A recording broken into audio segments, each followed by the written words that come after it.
আপনারা কি কখনো কলুর ডাল বা তার গাছ কি কখনো দেখেছেন?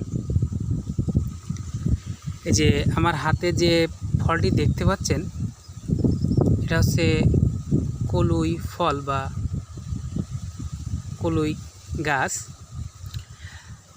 যারা গ্রামীণ পরিবেশে বা গ্রামাঞ্চলে থাকেন তারা অনেকেই জানেন এই ফলটি হচ্ছে যে বড়ি বা কলুর ডাল যেটা বলি, এই কলুর ডাল থেকে কিন্তু আপনার বড়ি তৈরি করা হয়। গ্রামে যারা থাকেন, শহর অঞ্চলে যারা থাকেন তারা না চিনতে পারেন, তো আমি আপনাদেরকে ছেড়ে একটু দেখাই। এই যে এর সবুজ যে অংশটা, এটা অপরিপক্ক, এখনও এগুলো তোলার উপযুক্ত হয়নি। আর যে কালো অংশটি দেখছেন, এটা কিন্তু পরিপক্ক, অর্থাৎ তোলার উপযুক্ত। তো আপনাদেরকে তো আমি যদি দেখাই ভিতরের অংশটা কেমন, এই যে আপনারা দেখতে পাচ্ছেন, এই যে তার ভিতরে এই যে ছোট ছোট দানা, এর থেকে কিন্তু কলুর ডাল বা এখান থেকে কিন্তু বড়ি দেওয়া ডাল এখান থেকে উৎপাদন করা হয়। আর এর যে গাছ দেখছেন, অনেকটা সিম পাতার মতো, আমাদের যে সিম গাছ আছে সেই সিম গাছের মতো। এখানে কিন্তু এই যে সবুজ কালার যেগুলো আছে, সবুজ কালার কিন্তু এগুলো কিন্তু কাঁচা খাওয়া যায়, তো অনেক সুস্বাদু।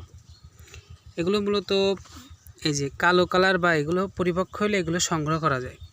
সংগ্রহ করার পরে এগুলো শীতকালে যারা বড়ি দেন তারা কিন্তু এই ডাল থেকে বা এখান থেকে কিন্তু সংগ্রহ করেন।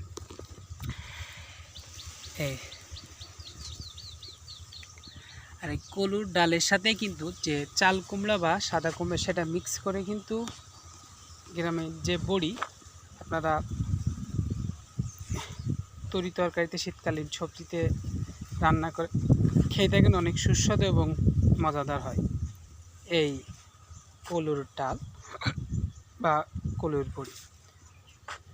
তো আপনারা কমেন্ট করে জানাবেন যে আপনারা কখনো কলুই গাছ দেখছেন কিনা, বা এর ডাল বা বড়ি কখনো দিয়েছেন কিনা।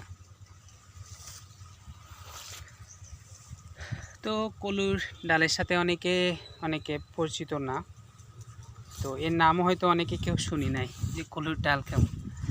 প্রথমে দেখলে গাছটি কিন্তু অনেকটা সিম গাছের মতো দেখতে থাকে, কিন্তু আসলে সিম গাছ না, এটা কলুই গাছ। তো আজকের মতো এখানে বিদায় নিচ্ছি। আপনাদের সাথে আমি ছিলাম এমডি আকাশ, সবুজ বাংলা চ্যানেল। সকলকে ধন্যবাদ, ভালো থাকবেন, সুস্থ থাকবেন, আল্লাহ হাফেজ।